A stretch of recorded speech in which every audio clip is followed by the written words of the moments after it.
Hello दोस्तों, आप सभी का हमारे यूट्यूब चैनल डीके पाठशाला में स्वागत है। दोस्तों, जैसा कि आपने थंबनेल देख लिया होगा, आज की वीडियो हम बात करने वाले हैं आपका आरओ एआरओ एग्जाम के बारे में। जैसा कि दोस्तों आपको पता ही है कि जो आपका आरओ एआरओ का एग्जाम कैंसिल कर दिया गया है, लेकिन दोस्तों बहुत सारे बच्चे बहुत ज़्यादा खुश हैं। लेकिन दोस्तों मैं आपसे कहना चाहता हूँ कि इतनी खुश होने की आपको जरूरत नहीं है अभी, ठीक है। आप इतना कर सकते हो कि 1-2 दिन रेस्ट लें, क्योंकि आप मेंटली डिस्टर्ब हो चुके होंगे बहुत, क्योंकि पता ही होगा बिजनेस में क्या हालत थी आपकी। तो दोस्तों 1-2 दिन का रेस्ट लेने के बाद अपनी पढ़ाई स्टार्ट कर दें, क्योंकि दोस्तों जब आपका एग्जाम हुआ था आरओ एआरओ का 11 फरवरी को, तो उस समय उससे पहले बहुत सारे बच्चों को मेरे पास लगातार मैसेज आए थे कि सर हमारी तैयारी अच्छी नहीं हो पाई है, इसकी अगली वैकेंसी कब आएगी, और साथ ही 15 दिन में तैयारी कैसे करें, 1 महीने में तैयारी कैसे करें। तो दोस्तों अब आपको इसकी तैयारी का समय मिल चुका है, यानी जो कमी आपकी उस समय रह गई थी वो कमी आपकी इस बार नहीं रहनी चाहिए, ठीक है। आप भी समझो कि ज़िंदगी ने आपको दूसरा मौका दिया है आरओ एआरओ बनने का। तो दोस्तों इसके बाद जो अगली वैकेंसी बात की जाए, तो देखिए दोस्तों इसके बाद जो अगली वैकेंसी आपकी सॉरी आरओ एआरओ की आएगी, वो या तो आपकी 2026 के लास्ट में आएगी, ठीक है, और या दोस्तों 2027 जब आपका यूपी का चुनाव होगा विधानसभा का, उस समय आपकी आएगी, ठीक है। लेकिन भर्ती आते कंप्लीट होते होते आपका 28 तक आ 2027 तक निकल जाएगा लोग आपका, यानी कि अभी आपके पास 3 साल का समय कम से कम है। और पता चला उसके आप समय आपकी एज ज़्यादा हो जाएगी, ठीक है, या एग्जाम दो ना दे पाओ आप। तो इस समय अच्छा मौका, साथ ही इसमें सैलरी भी आपकी अच्छी होती है। अगर आप एज ए आर सेलेक्ट होते हो तो लगभग आपको 70,000 सैलरी मिलेगी इन हैंड, और ए में मिलेगी 67-68 हज़ार के आसपास में आपको, ठीक है, प्लस जब आपको ज्वाइनिंग होती है। क्योंकि पूरी संभावना है कि जो भर्ती जो आपकी इस साल के लास्ट तक कंप्लीट हो जाएगी। अब बात करते हैं जो इसका एग्जाम कब तक आपका हो सकता है, तो दोस्तों मैंने पहले ही बताया था जो आपका आरओ एआरओ का एग्जाम है वो आपके जून के महीने में होने की पॉसिबिलिटी ज़्यादा है। अगर मान लो किसी कारण जून में आपका नहीं हो पाया तो जुलाई में तो आपका जो एग्जाम है वो 100% मान चलिए कि आपका एग्जाम हो जाएगा। फिर भी दोस्तों मैं आपसे इतना बोलूँगा, देखिए आज आपका हो गया है 3 मार्च, ठीक है। आप कोशिश करिए किसी भी कीमत से जो आपकी तैयारी है वो आपकी 1 जून तक आपकी जो तैयारी है वो कंप्लीट आपकी हो जानी चाहिए। यानी इसके बाद जो भी आपको समय मिले 10 दिन का, 15 दिन का, 20 दिन का, उसमें केवल आपको रिवीजन करना है, कुछ भी आपको नया नहीं पढ़ना है। और साथ दोस्तों मैं आपको बताना चाहता हूँ, देखिए अगर आप हमारे व्हाट्सएप ग्रुप के माध्यम से तैयारी करना चाहते हो तो दोस्तों ये मेरा व्हाट्सएप नंबर है। इस नंबर पर मुझे आप मैसेज कर सकते हो 7042654209, ठीक है। इस नंबर पर मुझे आप मैसेज कर सकते हो। तो यहाँ पर दोस्तों आपको हमारे व्हाट्सएप ग्रुप में जुड़ने का प्रोसेस है वो सारा बता दिया जाएगा कैसे जुड़ना है। और साथ ही दोस्तों अभी तक हमारे ग्रुप में 240 जो स्टूडेंट हैं वो ऑलरेडी जो ग्रुप में जुड़ चुके हैं, ठीक है। अब दोस्तों देखिए अब हम बात करते हैं जो मेन मुद्दा आपका दोस्तों ये है, देखिए ये केवल आपका आरओ एआरओ पेपर की बात नहीं है। अगर दोस्तों आपने यूपी में देखा होगा पिछले 20 दिनों में, यानी कि आपका 11 फरवरी से लेकर के यानी कि 29 फरवरी तक आपके 4 पेपर लीक हुए हैं यूपी के अंदर। कौन कौन से?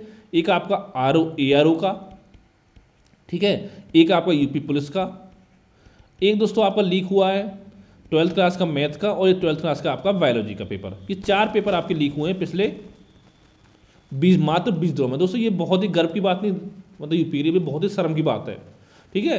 क्योंकि दोस्तों एक तो जो आपका चाहे देखिए आप यूपी पुलिस की तैयारी करो, लास्ट टाइम वैकेंसी आपकी 2018 में आई थी।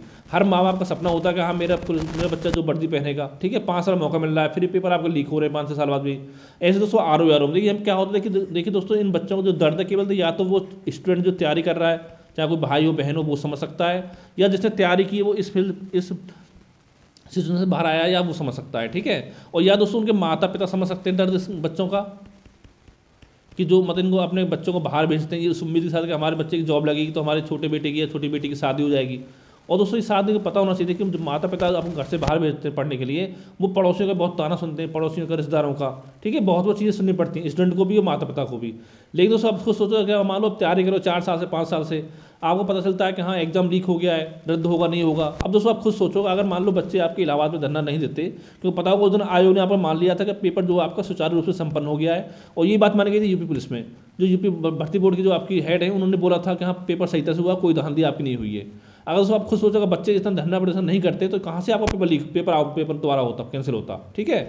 तो ये सब लोग इनको दर्द नहीं समझ सकते हैं। अब दोस्तों बात करें नेता लोगों की, चाहे सीएम हो, पीएम हो, ठीक है, आपका एमएलए एमपी, दोस्तों ये आपका दर्द नहीं समझ सकते। क्यों नहीं समझ सकते? कि या तो इनमें किसी के बच्चे नहीं है, अगर किसी के बच्चे हैं तो उनका क्या है कि वो कभी भी किसी सरकारी एग्जाम की तैयारी वो लोग नहीं करते हैं, ठीक है। उनको पता है कहाँ करेंगे कि हम अगर थोड़ा हमको बोलना आता होगा थोड़ा बहुत हिंदी में या इंग्लिश में कहीं से भी, तो हम मतलब आगे चल के तो एमएलए बन जाएंगे या हम एमपी बन जाएंगे। अगर बोलना नहीं आता जैसा जैसे तो हम विधायक सचिव बन जाएंगे या किसी ओएनजीसी डायरेक्टर बन जाएंगे, कुछ ना कुछ बन जाएंगे, ठीक है। तो इनका तो ये होता है, इसलिए बच्चों को दर्द ये नहीं समझ सकते हैं।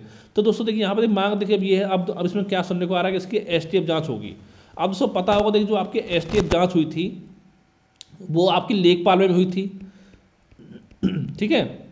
जिसमें आपके 15,000 संदिग्ध पाए गए थे कि इसमें 15,000 संदिग्ध थे। आपने देखा होगा न्यूज़पेपर के माध्यम से। अब दोस्तों आज तक किसी को नहीं पता जो 15,000 संदिग्ध थे इनके साथ क्या हुआ, ठीक है, या इनका संरक्षण वो क्या हुआ, किसी को कुछ नहीं पता है। और साथ ही आपको पता होगा एक लड़की आपकी पकड़ी गई थी इसमें, उसका एडमिट कार्ड था, उसके एडमिट कार्ड के ऊपर सारे उसके आंसर लिखे हुए थे जो पेपर था उस पेपर के। अब दोस्तों इतना होने के बावजूद इस लड़की का जो डीबी के लिए आपका मतलब कॉल इसके पास आ गई थी डीबी के लिए, ठीक है। अब उस वक्त क्या हुआ था, बहुत सारे यूट्यूब चैनल मैंने वीडियो बनाया था और साथ में अब बहुत सारे बच्चों ने आपका हंगामा किया था। उसके बाद आयोग ने आपका क्या सफाई में क्या बोला था कि हमको इस बारे में सेंटर ने जानकारी नहीं दी। अब आप खुद सोच सकते हो, तो उसका लड़की को डीबी से आपका बाहर किया गया था। अब दोस्तों आप एक चीज़ ये सोचोगे, जैसे मान लो इस लड़की ने आपका किसी बंदे से पेपर लिया 10 लाख रुपए में, और उसका लेखपाल का, ठीक है, बता रहे हाथ से कमा लूंगी। तो दोस्तों ऐसा तो नहीं कि इस लड़की ने केवल पेपर लिया है अपने पास ही रखा होगा, हो सकता है कुछ इसके दोस्त हों, ठीक है, भाई बहन हो कोई, उनको भी इसने ट्रांसफर किया हो पैसा। क्योंकि हर कोई लगता है कि इसमें 10 लाख है तो इसमें से मेरा भी कुछ पैसा निकल जाए। मान लो 10 लाख में से दिया, इसने 50-50 हज़ार में पेपर बेचे हो, 10 को 20 को 50 को, क्या पता किसको। और जिसने इसको बेचे हो उसने भी हो सकता है 10-20 को बेचा हो, ठीक है, और लोगों ने, ये चेन आपकी बहुत लंबी हो सकती है। और साथ देखिए जिस बंदे ने इस लड़की को आपका पेपर दिया था सेट या आंसर की, ऐसा तो नहीं था कि उस बच्चे ने 50-60 लाख रुपए दे के उस बंदे ने केवल इसी लड़की के लिए आपका पेपर आउट कराया हो। उसने भी दिया होगा 10 को 20 को 50 को 100 को 200 500 कितने दिया क्या पता। लेकिन इसके बारे में जांच हुई, कोई कुछ नहीं हुआ, किसी कुछ नहीं पता क्या हुआ। और इसके अलावा दोस्तों एक चीज़ में अब जांच आपकी हुई थी भर्ती में, आपको याद होगा, जो भर्ती थी आपकी यूपीएसआई वाली, ठीक है। उसमें आप पता हो क्या हुआ, उसमें देखिए कोई 8 लाख देकर संरक्षण किसी का हुआ, किसी 15 लाख देकर हुआ है। लेकिन दोस्तों यहाँ पर क्या हुआ था, जैसे मान लो जो ज़्यादा ही बेवकूफ़ बंदे थे वो आपके पकड़े गए। कैसे बेवकूफ़ पकड़े गए, पेपर पता ऑनलाइन था आपका, कि जैसे मैथ के आपके 40 क्वेश्चन आते हैं, तो किसी बंदे ने 3 मिनट में, किसी ने 4 मिनट में 40 क्वेश्चन सॉल्व कर दिए थे। अब दोस्तों ये सोचो अगर नकल करने वाला थोड़ा समझदार होता तो वो आपके क्वेश्चन में थोड़ा बहुत वेट करता 30 सेकंड 40 सेकंड, क्योंकि उसको पता क्वेश्चन आंसर सब उसको पता थे, ठीक है, तो आराम से उसको सॉल्व करता है। यानी अगर 40 क्वेश्चन वो अगर 20 मिनट सॉल्व करता है वो, तो भी इसमें कोई जांच आपकी नहीं होती। तो इसलिए ज़्यादा बेवकूफ़ थे इसलिए पकड़ में आ गए। अब दोस्तों मेरी ससुराल में एक लड़की लेडीज पकड़ी गई थी, यूपीएससी में बता रहा हूँ मैं आपको, जिसने 8 लाख रुपये घूस दी थी। तो उसका क्या हुआ, अब जेल में गई थी, अगले दिन वो जेल से अपने बाहर घर पे आ गई, अब अपने घर में मजे से रह रही है। अब दोस्तों आप सोचो ऐसे लोगों को क्या फ़र्क पड़ेगा इन चीज़ों का, ठीक है। तो इस तरह से आपका हुआ था यूपीएसआई में। क्योंकि दोस्तों होता क्या था, जो आपके आयोग के अधिकारी होते हैं, नेता लोग इसमें शामिल होते हैं, इसलिए किसी बड़े आदमी पर कोई कार्रवाई आपकी नहीं होती है। और ये दोस्तों काम होगा आपका देखना आरओ में, कि किसी बड़े अधिकारी में ना तो किसी बड़े अधिकारी पे और ना किसी बड़े मंत्री पे कोई कार्रवाई आपकी नहीं होगी। लास्ट में क्या बोला जाएगा, कहाँ एक चपरासी था रामलाल श्यामलाल जो भी था, कि उसको पकड़ लिया, उसका पेपर लीक कराने में आपका हाथ था, ठीक है। इतना केवल होगा और कुछ नहीं होगा। अब लेकिन दोस्तों देखिए मेन मुद्दा ये है, चाहे आपके मुख्यमंत्री सबसे देखो, आपको एक दिन ये भी ट्विटर पर चलाना चाहिए कि जो आपका आर ओ बढ़ती है, इसकी आपकी सीबीआई जांच होनी चाहिए अच्छे से। और साथ में जो भी आपके अधिकारी इसमें शामिल हैं, अधिकारी हों चाहे मंत्री लोग हों, सब पकड़े जाएं और सबको ऐसी सज़ा मिले जो आपका देश याद रखे। तब दोस्तों उस समय मानो कि उस समय जो आपकी मतलब वाकई में जो आपकी जीत है वो उस समय आपकी होगी। अभी पेपर आपका जो हुआ है उससे कैंसिल करने से आपकी जीत नहीं है, क्योंकि देखिए इस बार क्या गारंटी इस बात की कि दोबारा पेपर होगा उस समय आपका पेपर लीक नहीं होगा, ठीक है। क्या गारंटी जो आपका यूपीएससी का एग्जाम होगा वो लीक नहीं होगा। तो दोस्तों इसी तरह से प्रक्रिया चलती थी, आज से नहीं है दोस्तों। पहले देखिए जो आखिरी सरकार थी उस समय पेपर आउट होते थे, अब बीजेपी सरकार है तब भी आपको लगातार पेपर आउट हो रहे हैं। देखिए मैं किसी पार्टी का पक्ष नहीं ले रहा हूँ, ठीक है, जो पार्टी है सबके सही हालत है, चाहे आप यूपी पहुँच जाओ, बिहार में, राजस्थान में, मध्य प्रदेश में, छत्तीसगढ़ में, झारखंड में, हरियाणा में, उत्तराखंड में, हर स्टेट में यही हाल है पेपरों का, खास करके सरकारी नौकरी तैयार करने वाले पेपरों का सबका ये हाल है। और दोस्तों जो आपने एमपी में देखा वो तो और ही महान है। आपने देखा होगा व्यापक घोटाला, उससे बड़ा घोटाला मुझे लगता है पूरा वर्ल्ड में नहीं होगा शिक्षा क्षेत्र में। कैसा घोटाला था उसमें, जो उसमें गवाही देता है उसी की मृत्यु हो जाती थी, ये भी इसमें कांड हुआ था व्यापक घोटाले में, ठीक है। और साथ में एक घोटाला भी आपका हुआ लेखपाल वाला, उसमें क्या हुआ कि जो लड़की टॉपर है उसने खुद बोला मैंने पैसे दे के संरक्षण लिया, लेकिन उसके बावजूद भी मतलब कोई कार्रवाई नहीं हुई किसी भी पे, किस पर भी। ये कंडीशन आपकी एमपी में है। तो देखिए दोस्तों मेन मुद्दा देखिए ये जो आगे जब आप किसी भी एग्जाम की तैयारी कर रहे हो, आपकी जीत असली जीत ये कि आगे से ना तो कोई आपका पेपर आउट हो और आपकी जो भर्ती हो, जो मतलब जो स्टूडेंट आपको पढ़ाई कर रहा है अच्छे से उसका संरक्षण हो, ठीक है, किसी नकलची का ना हो। अब दोस्तों आप खुद सोचो इस बात को, जैसे मान लो लेखपाल में किसी भर्ती में कोई आपका 20-30 लाख दे के संरक्षण हो रहा है किसी का, तो वो अपना देश के लिए समाज के लिए क्या काम करेगा वो बंदा, ठीक है। पहले जो उसने पैसे दिए 20-30 लाख, सोचेगा कि इससे कम से कम इसका डबल पैसा पहले मैं निकालूँ मैं, उस वक्त कुछ सोचूंगा। उसका क्या होगा, उसको आपकी एज हो जाएगी, फिर वैसे सोचेगा चलो 5-10 साल है, चलो कमा लो जितना कमाना है, तो वो आपके अपने काम कहाँ से करेंगे। और ऐसे लोग फिर बड़े उसमें जो आपके आयोग होते हैं पहुंच जाते हैं, ऐसे लोग बाद में जाके वहाँ पर क्या होता है, वहाँ पर वही काम करते हैं जो आप इस समय काम चल रहा है, पेपर आउट कराओ, लीक कराओ, धांधली कराओ।